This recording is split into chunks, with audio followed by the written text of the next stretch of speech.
सत्यनारायणस्य सह कुटुम्बस्य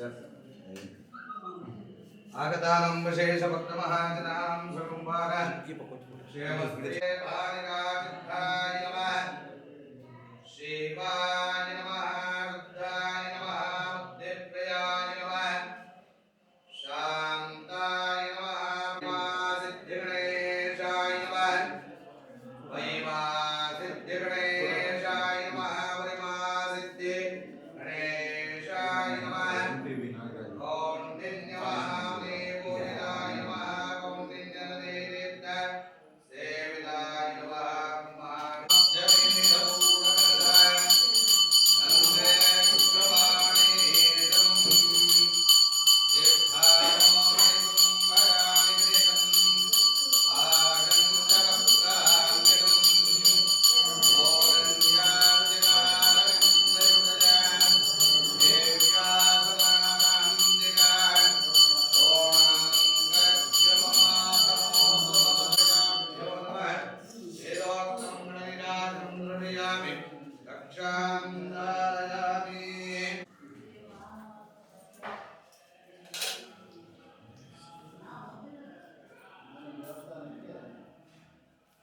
यजमानोन्नाङ्गे दुरुषसा मेत्तिक्रे भागं देवेभ्यो विददाध्यायन् रजन्दमास्त्रजलिर्घमायो घनं धान्यं पशुं भोगेभ्यलाभं शतधर्मज्वलं दीर्घमायो तत्रराजावरुणोतिराजः नक्षत्राणां जलविदमचित्तः कौ देवेभ्यः प्रणुतो दीर्घमायो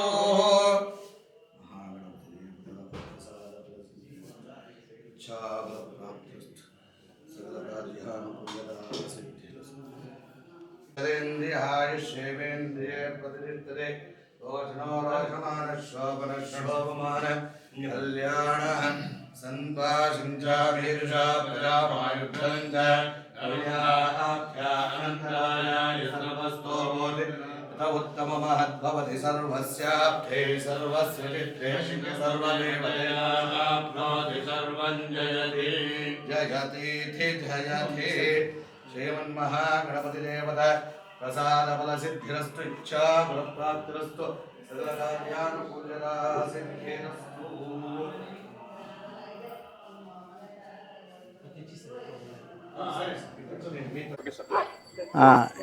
ಇತಿಹಾಸ ಪುರಾಣವಾಗಿರ್ತಕ್ಕಂಥ ಮುಳಬಾಗಿಲು ಕುರುಡುಮಲೆ ದೇವಸ್ಥಾನದ ದರ್ಶನದ ಭಾಗ್ಯ ನನ್ನ ಸ್ನೇಹಿತ ಆಗಿರ್ತಕ್ಕಂಥ ಶೇಷಗಿರಿ ಅಡ್ವೊಕೇಟ್ ಅವರ ಮುಖಾಂತರ ಈ ದಿನ ವಿಶೇಷವಾದಂಥ ಅಲಂಕಾರವನ್ನು ಮಾಡಿ ಅವರು ಇವತ್ತು ಇಡೀ ಕುಟುಂಬದ ಸಮೇತವಾಗಿ ಒಂದು ವಿಶೇಷವಾದಂಥ ಪೂಜೆಯನ್ನು ಮಾಡಿಸಿದ್ದಾರೆ. ಅದಕ್ಕೆ ಈ ಕುರುಡುಮಲೆ ದೇವರ ದರ್ಶನ ಪಡಿಬೇಕಂತೇಳಿ ಆಹ್ವಾನವನ್ನು ಮಾಡಿದಾಗ ನಾನು ಅವರ ಸಹೋದರರಾಗಿರ್ತಕ್ಕಂಥ ವೆಂಕಟೇಶ್ ಅವರು, ಸತ್ಯನಾರಾಯಣ ಅವರು ಮತ್ತು ನಮ್ಮ ಇನ್ನೊಬ್ಬ ವೆಂಕಟೇಶ್ ಅಯ್ಯರವರು, ನಮ್ಮ ಆನೇಕಲ್ ತಾಲೂಕಿನ ಜಿಲ್ಲಾ ಪಂಚಾಯಿತಿ ಮಾಜಿ ಸದಸ್ಯ ಆಗಿರ್ತಕ್ಕಂಥ ರಾಮಚಂದ್ರದವರು, ಪಿ ಎಲ್ ಬ್ಯಾಂಕ್ ಅಧ್ಯಕ್ಷ ಆಗಿದ್ದಂಥ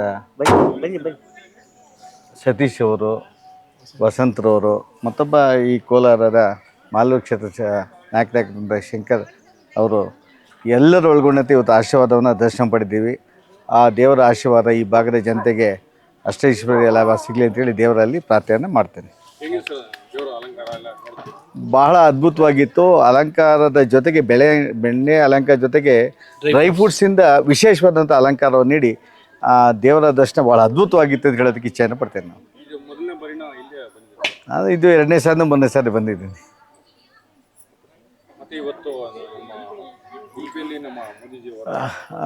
ಶ್ರೀಕೃಷ್ಣನ ದರ್ಶನವನ್ನು ಮತ್ತು ಪಠಣವನ್ನು ಮಾಡೋದಕ್ಕೆ ಈ ದೇಶದ ಪ್ರಧಾನಿಗಳಾದ ನರೇಂದ್ರ ಮೋದಿ ಅವರು ಉಡುಪಿಗೆ ಬರ್ತಾಯಿದ್ದಾರೆ. ಕನಕನ ದರ್ಶನವನ್ನು ಮಾಡ್ತಾಯಿದ್ದಾರೆ.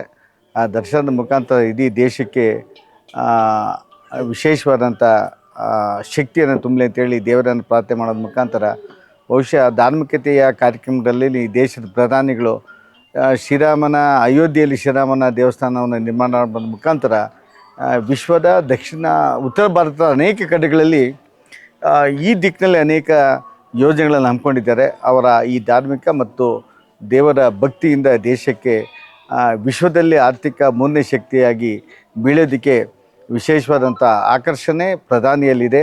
ಅದು ಇಡೀ ವಿಶ್ವಕ್ಕೆ ಮಾದರಿಯಾಗಲಿ ಅಂತೇಳಿ ದೇವರಲ್ಲಿ ಪ್ರಾರ್ಥನೆ ಮಾಡ್ತದೆ.